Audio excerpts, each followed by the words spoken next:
अस्सलाम वालेकुम guys, welcome to the another brand new video. तो आज आपका भैया आ चुका है जी एक दफ़ा फिर वो हॉरर वीडियो बनाने के लिए। तो मैं ऐसे बना लूँ क्योंकि लोग मुझे कहते हैं यार आप अंदर ना दिन के टाइम बैठे होते हो तो फिर भी आपको डर लगता है। तो आज मैंने कहा क्यों ना इनको दिखा दूँ।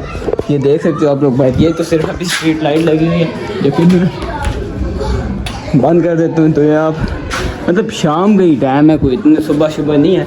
अगर अंदर मैं अंधेरा कर दूँगा तो अच्छा खासा अंधेरा हो जाएगा, जो कि अभी मैं आपको अंदर भी जाके दिखा देता हूँ। ये देख सकते हैं, आपको तो मैं भी नज़र आता ही आ ही नहीं रहा हूँ।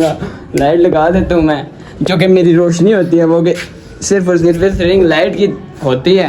अब मैं बनाता हूँ वीडियो तो फिर आपने वो ज़रूर देखनी हो यार, पूरी देखनी है और मेरे चैनल को सब्सक्राइब ज़रूर करना है। सो गाइस कहाँ हो तो आप मेरी आप चैनल को सब्सक्राइब भी कर दे, लाइक भी कर दे और शेयर भी कर दे। जैसा मेरी एक वीडियो जो है ना, सिर्फ एक वीडियो वो कितने पे चली गई यार, 1100 तक चली है। तो जो कि मेरे लिए बहुत अच्छी बात है क्योंकि मेरी अभी तक कोई लॉन्ग वीडियो इतनी नहीं की। आजकल मैं भी बहुत परेशान, तो प्लीज़ यार मुझे सब्सक्राइब कर दे ताकि मेरी खुशी में इजाफा हो जाया करे। एवं परेशान रहे मैं।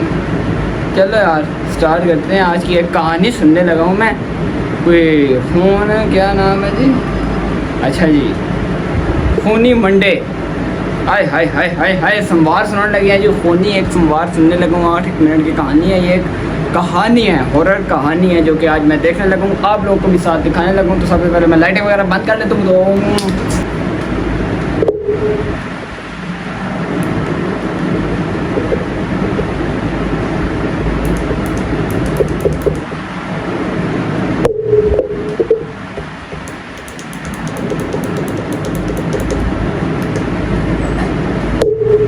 गो।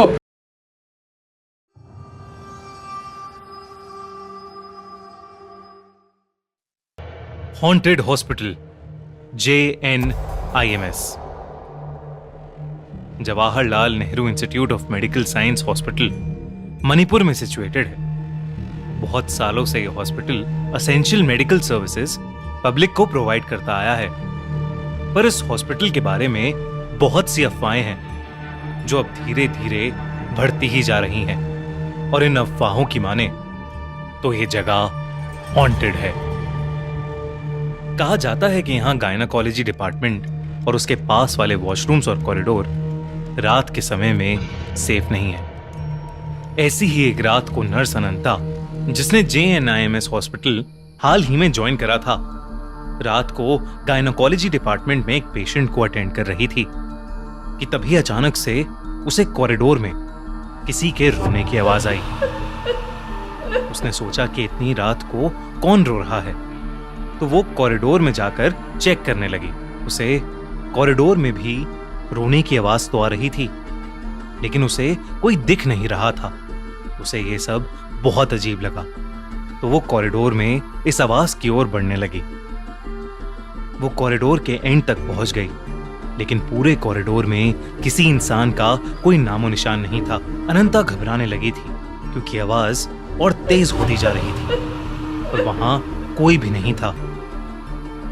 अनंता डर से वापस पेशेंट रूम में जाने लगी और जैसे ही वो वापस जाने के लिए मुड़ी, उसको अपने पीछे किसी के होने का एहसास हुआ।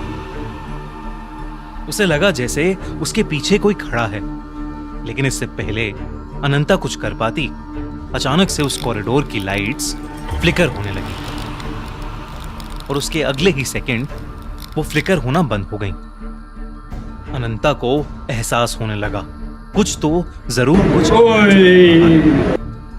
रोने की आवाज बढ़ती गई और जैसे ही अनंता ने पीछे मुड़कर देखा तो एक औरत पेशेंट के कपड़ों में वहां जमीन पर दीवार मुझे एक बात मैंने गल याद आ गई यार। सफ़र का महीना शुरू हो चुका है। हमारे यहाँ पे माना जाता है कि सफ़र के मेरे जिन पूछ सारे रात हो जाए, मैं एक मोबाइल की लाइट अपने को रख लवा, बैकअप से रख लेना कि मतलब लाइट चली जाए तो मैं गायब हो जाता। बस अब इसकी कहानी सुन लेता हूँ यार। स्क्रैच कर रही थी। वो बार बार बस यही बोल रही थी, मेरे साथ गलत हुआ मेरे साथ।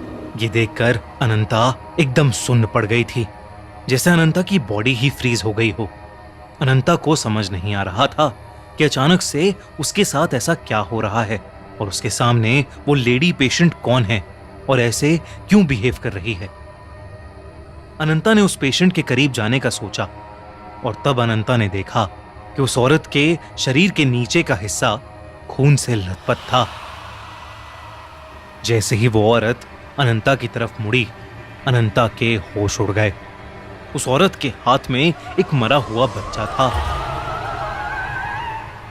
और वो अगर इसके साथ गलत हुआ तो वो गलत हुआ, या ये सिर्फ और सिर्फ एक कहानी है, ठीक है ना। ऐसे उससे यहाँ बहुत सारे ऐसे किस्से हो जाते हैं, लेकिन लेकिन लेकिन हम लोग को चाहिए कि हम इनकी रिस्पेक्ट करें यार। तुम सबने ये अच्छा नहीं किया, तुमने मुझे मार डाला। अनंता बहुत डर चुकी थी और वो अपनी बॉडी को मूव ही नहीं कर पा रही थी।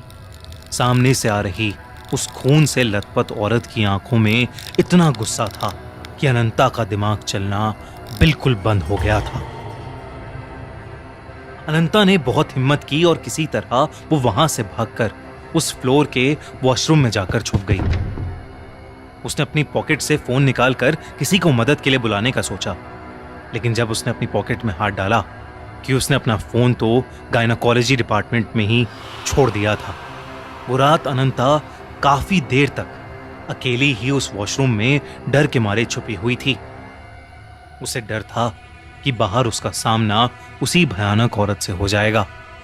तभी अचानक से बाथरूम के दरवाजे पर जोरों से खटखट हुई और फिर अचानक बंद हो गई। इस सब के बीच अनंता की नजर उस बाथरूम में लगे एक बड़े से शीशे पर गई और उस शीशे में उसे कुछ ऐसा दिखा जिसे देखकर अनंता कांप उठी। उस मिरर की रिफ्लेक्शन में वही खून से लथपथ औरत अनंता के ठीक पीछे खड़ी थी। अनंता डर के मारे पीछे मुड़ी, लेकिन वहां कोई नहीं था। अनंता को लग रहा था कि वो पागल होती जा रही है। वो बस कुछ भी करके उस वार्ड से निकलना चाहती थी। वो जानती थी कि बाकी सभी नर्सें ऊपर वाले फ्लोर पर मौजूद नर्स वार्ड में थीं, पर वहां जाने का रास्ता उसी कॉरिडोर से होकर गुजरता था जहां पर उसे पहले वो भयानक औरत दिखी थी। पर अब अनंता के पास और कोई रास्ता नहीं था। उसने डिसाइड किया कि वो सीधा दौड़ती हुई ऊपर वाले फ्लोर पर चली जाएगी और बिना कुछ सोचे अनंता ने कॉरिडोर की तरफ दौड़ लगाई और भागते हुए उसका पैर किसी चीज से टकराया और वो नीचे गिर गई। जब उसने देखा कि वो किस चीज से टकराई तो उसका पूरा शरीर सफेद पड़ गया। जमीन पर उसी औरत की लाश पड़ी थी जो उसे कुछ देर पहले कॉरिडोर में दिखी थी। उस औरत की बॉडी को देखते ही अनंता को दौरे पड़ने लगे और वो बेहोश हो गई। अगले दिन उसकी आंख खुली तो वो खुद उस हॉस्पिटल में एक पेशेंट थी। उसे ड्रिप लगी थी और कई नर्सेज उसके आसपास बैठी थीं। अनंता ने सभी को अपने साथ हुआ हादसा बताया, पर किसी को उसके ऊपर विश्वास नहीं हुआ। सबने उसे कहा कि वो अपनी जॉब के चलते अपनी सेहत का ख्याल नहीं रखती और उसे कुछ दिनों की छुट्टी लेनी चाहिए। उसी दिन की शाम को जब अनंता के रूम में कोई नहीं था, एक बूढ़ी नर्स वहां आई और उसने अनंता को बताया कि वो उस पर विश्वास करती है और जो औरत उसे कल रात को दिखी उसका नाम शयाना था। करीबन 20 साल पहले शयाना को अपनी प्रेगनेंसी की लास्ट वीक में एक एबनॉर्मल पेन हुआ था और उसके चलते उसे हॉस्पिटल में एडमिट किया गया था। प्रेगनेंसी में कॉम्प्लिकेशंस के चलते डॉक्टर्स ने शयाना की फैमिली को बताया कि उनके बच्चे या शयाना में वो किसी एक को ही बचा सकते हैं। फैमिली ने बच्चे को बचाने का डिसाइड किया, पर इस कॉम्प्लिकेटेड ऑपरेशन में शनाया और उसके बच्चे दोनों की ही मौत हो गई। पर कुछ समय बाद ही शयाना के हस्बैंड के घर में एक बहुत भयानक आग लग गई और उसका पूरा परिवार जलकर मर गया। उस दिन के बाद कई लोगों ने शयाना की आत्मा को देखा है। उसकी आत्मा इसी हॉस्पिटल के गायनाकोलॉजी डिपार्टमेंट में भटकती रहती है। ये सब सुनते ही अनंता के होश उड़ गए। उसने तुरंत अपनी नौकरी छोड़ दी, यहां तक कि उसने दूसरे हॉस्पिटल्स में नाइट शिफ्ट्स लेना भी बंद कर दिया। आपको क्या लगता है क्या JNIMS सच में हॉन्टेड है? कैसी लगी आपको एक हमें जरूर बताइए। सो यार देख लिया आप लोगों ने कहानी, आपको भाई डरा शरा है कोई नहीं है। आज से तो आपके भैया इंटरनेशनल सब कुछ बंद कर दिया है, आहिस्ता आहिस्ता इंशाल्लाह ख़त्म हो जाएगा यार ये डरना वगैरह। मेरे चैनल को प्लीज़ सब्सक्राइब कर दें। आज मेरी तबीयत ठीक नहीं है लेकिन मैंने फिर भी वीडियो बनाई, मैं क्योंकि मैंने रोक देना है अपना चैनल तो फिर ये ग्रो नहीं करेगा यार। आपको तो पता ही है कि चैनल जब एक वीडियो जाना रुक गए तो फिर वो ग्रो भी नहीं करती। तो ओके यार, अल्लाह हाफिज़। प्लीज़ मेरे चैनल को ज़रूर सब्सक्राइब कर दें ना।